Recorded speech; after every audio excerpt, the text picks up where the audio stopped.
Assalamualaikum. Principles of Marketing series is going on. Today's our topic is marketing philosophies, or it's also known as five organization concepts or five organization designs, जिसमें हम ये पढ़ेंगे या इसको बाज़ किताबों में हिस्ट्री ऑफ मार्केटिंग भी कहते हैं कि मार्केटिंग की एवोल्यूशन कैसे हुई, कि पहले प्रोडक्शन कॉन्सेप्ट था, प्रोडक्ट कॉन्सेप्ट था, वगैरह वगैरह. So this is what we are going to discuss today इंशाल्लाह. And here is the YouTube link. You can use this link youtube.com/kokabmanzoor/videos.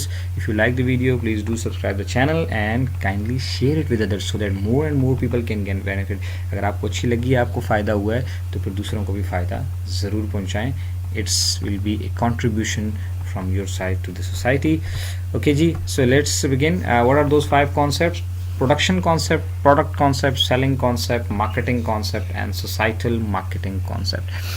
इसको हम आज डिस्कस करेंगे कि ये क्या हैं और इनका क्या रेलेवेंस है मार्केटिंग के अंदर. So let's begin. वो first one is production concept. Production concept companies जो इस पे काम करती हैं, ये करती थी मोस्टली, अब तो बहुत नहीं करती मल्टीनेशनल कंपनीज को ज़्यादा फॉलो.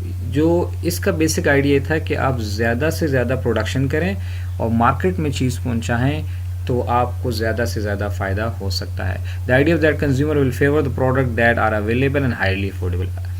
ज़्यादा जो मार्केट में अवेलेबल होगी चीज़ वही बिकेगी, अच्छी कीमत पे होगी तो वो बिक जाएगी.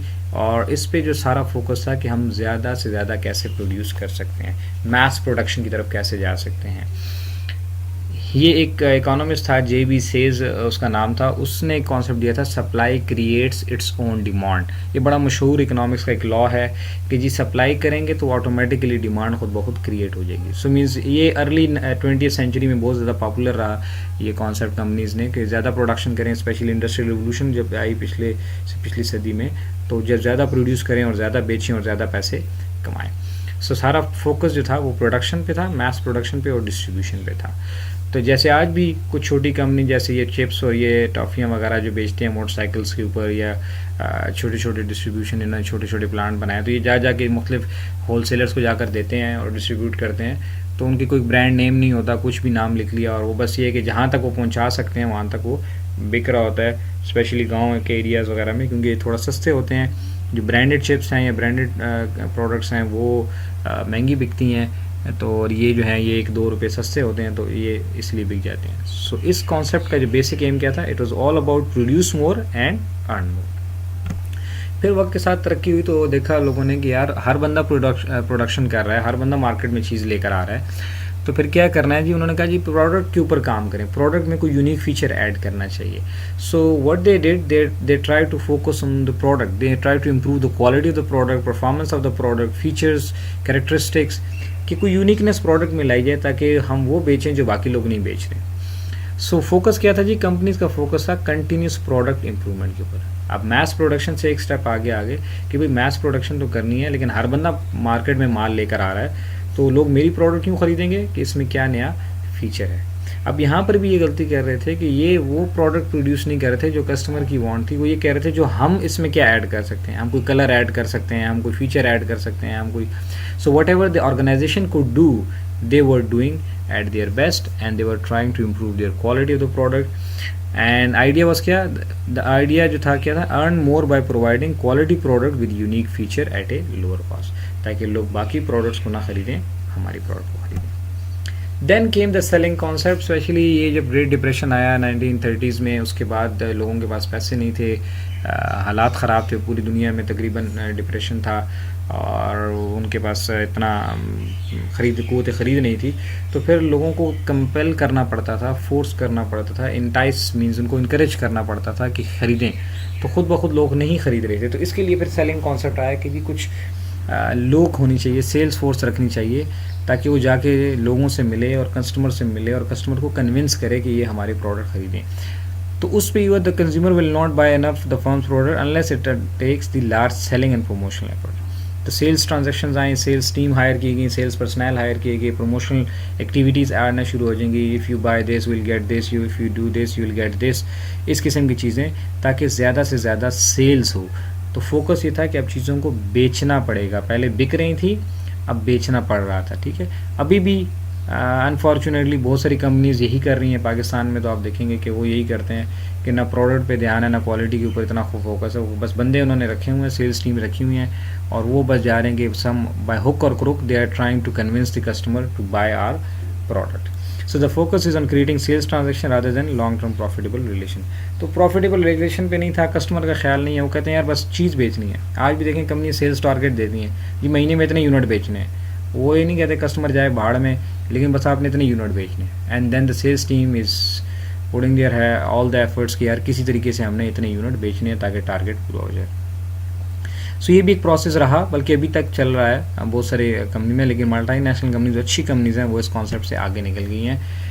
वो कॉन्सेप्ट है जी मार्केटिंग कॉन्सेप्ट. मार्केटिंग कॉन्सेप्ट क्या था जी, उन्होंने कहा जी इसको हमने बेचना नहीं है प्रोडक्ट को, हमने सबसे पहले क्या करना है कि कस्टमर की क्या नीड है, व्हाट कस्टमर वांट्स, उसको क्या चाहिए. उसको अगर ब्लू कलर में प्रोडक्ट चाहिए तो हमने ब्लू कलर में बेचनी है, उसको अगर स्मॉल साइज़ में चीज़ चाहिए तो हमने स्मॉल साइज़ में प्रोड्यूस करनी है. हमने वो नहीं प्रोड्यूस करना जो हम प्रोड्यूस कर सकते हैं, बल्कि हमने वो प्रोड्यूस करना है जो कि कस्टमर को चाहिए. So needs and wants the customer market and delivering the desired satisfaction better than competitors. So इसका देखें उसका प्रोसेस ही उल्टा हो गया. इन्होंने स्टार्ट लेना है कस्टमर से. मार्केटिंग कॉन्सेप्ट में आपने स्टार्ट लिया कस्टमर से. कस्टमर ने कहा जी मुझे इस तरह की चीज़ें चाहिए. आपने मार्केट रिसर्च की, मार्केट से मालूमात की, सर्वे किया, कलेक्ट किया, बहुत सारे तरीके हैं. तो कस्टमर की नीड आपको पता लगी इस तरह की चीज़ें वो मांग रहे हैं, तो उसके बाद फिर आपने वैसी प्रोडक्शन की, अच्छी क्वालिटी की प्रोडक्ट प्रोड्यूस की, अच्छे से डिलीवर कर दी. Now customer will be happy. So the concept is about understanding customer needs and providing the right product for the customer, ताकि कस्टमर को जब उसकी मर्जी के मुताबिक प्रोडक्ट मिलेगी तो ऑफ कोर्स ही और she will be happy and he or she is going to buy your product again and again, right?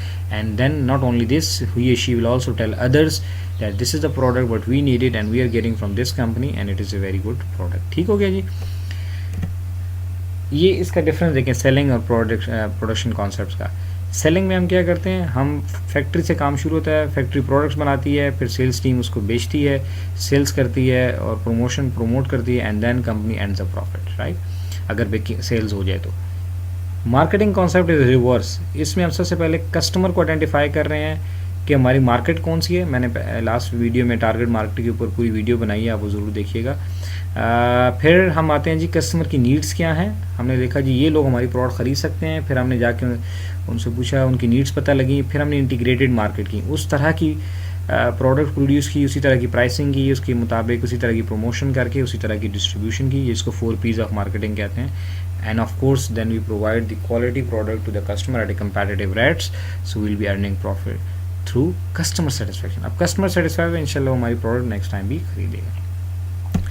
इसके बाद एक और भी कॉन्सेप्ट है, उसको कहते हैं सोसाइटल मार्केटिंग कॉन्सेप्ट. अब देखें मसला क्या है, मसला ये है कि कंपनी ने एक प्रोडक्ट बेची, कस्टमर नीड्स के मुताबिक प्रोड्यूस की, अच्छे से बेची, कस्टमर खुश है उसकी प्रोडक्ट से, उस प्रोडक्ट से, उसकी क्वालिटी से, कंपनी भी खुश है कि उसको भी प्रॉफिट हो रहा है. लेकिन क्या है, एक तीसरा फैक्टर है, वो है सोसाइटी. सोसाइटी खुश नहीं है. मिसाल के तौर पे लेट्स सपोज हम ये कहते हैं एक सिगरेट कंपनी है, उन्होंने बड़ा अच्छा क्वालिटी का सिगरेट बनाया और जैसे कि कस्टमर को चाहिए था वैसे ही कस्टमर ने ख़रीदा, उनको कस्टमर उसको यूज़ कर रहा है एंड ही और शी इज़ हैप्पी. अब वो उसको ख़रीद भी रहा है, कंपनी भी खुश है, कस्टमर भी खुश है, लेकिन सोसाइटी देख रही है कि एक सोशल ईवल क्रिएट हो रहा है कि उसकी वजह से हमारी जो बच्चे हैं वो सिगरेट की तरफ माइल हो रहे हैं, जिसकी वजह से एक सोशल मॉरल प्रॉब्लम क्रिएट हो रहा है. जैसे जस्ट एन एग्जांपल, राइट.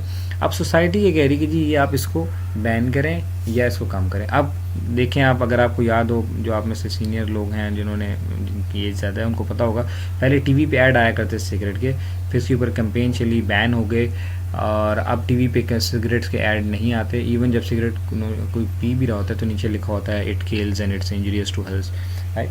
और इवन अंडर 18 यूरोपियन मुल्कों में अंडर 18 जो है वो आप you can not sell the cigarette, right. So what societal marketing concept is कि आप इस तरह से मार्केटिंग करें कि कस्टमर भी खुश हो जाए, आप भी खुश हों और सोसाइटी में भी एक अच्छा रिप्यूट रहे. तो इसके लिए एनवायरनमेंट फ्रेंडली प्लांट्स, वो जो गैसेस गलत जहाँ फैक्ट्रियाँ लगी होती हैं वहाँ पे धुएँ निकलते हैं और मुख्तलिफ़ किस्म के पॉइजनस गैसेस हैं जिससे माहौल ख़राब हो रहा होता है, तो अब उसके लिए इन्होंने एनवायरनमेंट फ्रेंडली प्लांट लगाए हैं ताकि प्रोडक्ट तो अच्छी प्रोड्यूस हो रही थी लेकिन एनवायरनमेंट पोल्यूट हो रहा था, तो उससे सोसाइटी को हार्म हो रहा था. So now this concept is customer, society and company. Company ऐसी प्रोडक्ट प्रोड्यूस करे कि कस्टमर सेटिस्फाई हो जाए और इस तरह से प्रोड्यूस करे कि सोसाइटी की भी उसमें वेलफेयर हो. तो उससे क्या होगा, कंपनी को प्रॉफिट मिलेगा। This is called as societal marketing concept. इसके साथ साथ एक और चीज़ है जिसे कहते हैं कस्टमर रिलेशनशिप मैनेजमेंट, मैंने वो भी इसके साथ डिस्कस कर दूं। आज की जो दुनिया है वो फोकस कर रही है प्रोडक्ट के ऊपर, फोकस नहीं करते, कंपनी के ऊपर नहीं, सेल्स के ऊपर नहीं, कस्टमर के ऊपर नहीं, वो रिलेशनशिप के ऊपर सबसे ज़्यादा फोकस करते हैं। वही कहते हैं कि यार अगर आपका रिलेशनशिप बन जाता है ना कस्टमर से, तो वो प्रोडक्ट भी खरीदेगा, वो सब कुछ करेगा, वो आपका लॉयल कस्टमर भी हो जाएगा। So now the companies are working on building a long lasting relationship with the customer. तो कस्टमर को आप जो है उसको कस्टमर ना समझें, बल्कि उसको एक फैमिली मेम्बर समझेंगे, तो उसको उस तरह से ट्रीट करेंगे तो वो आपके साथ एक फैमिली की तरह चलेगा, हमेशा के लिए चलेगा। एक कंपनी है जिनका स्लोगन है, वो ये कहते हैं कि जी we do not please our customer, we amaze our customer. हम अपने कस्टमर को वर्ता हैरत में डाल देते हैं, इतनी उनको फैसिलिटीज़ देते हैं। So customer relationship is a process of building and maintaining the profitable customer relationship by delivering superior customers value. उसको वैल्यू और सेटिस्फैक्शन मिले, तो जो वो चाहता है ना सिर्फ उसको ये कि वो क्वालिटी प्रोडक्ट मिले, बल्कि उसके साथ एक अच्छा ताल्लुक भी कायम हो जाए। सो this is all about the customer relationship management, this is all about the marketing philosophies. अब आप देख लेंगे कौन कौन सी फिलॉसफीज। अब आपने क्या करना है, आपका होमवर्क ये है कि आप ऐसे करें कि अपने इर्द गिर्द कंपनीज़ को देखें, छोटी कंपनी है बड़ी कंपनी है, वो देखें कि वो किस कॉन्सेप्ट के ऊपर काम कर रही हैं। तो आपको थोड़ा सा लिंक करने में आसानी हो जाएगी। ये बड़ी कंपनी थी, ये मार्केटिंग कॉन्सेप्ट पे चल रहे हैं, ये सेलिंग पे चल रहे हैं, ये प्रोडक्शन पे चल रहे हैं, ठीक है ना। मैंने आपको हर एक के साथ अलग अलग एग्जांपल्स भी दिए हैं। So you need to work on it, right. So if there is any queries you can ask, right. Thank you very much. आखिर में पीटर ड्रकर का quote, selling is the only tip of the marketing iceberg. लोग अक्सर पूछते हैं what is the difference between selling and marketing, selling and marketing. तो आप उसको ये बता दें कि भाई अब इसके ऊपर आप खुद सोचते रहें कि मार्केटिंग ये बिल्कुल एक आइसबर्ग की तरह है, बहुत बड़े ग्लेशियर की तरह है, और उसका जो एक पानी का ड्रॉप है, सेलिंग हम उसको कहेंगे, ठीक है जी। So thank you very much and see you soon इंशाल्लाह।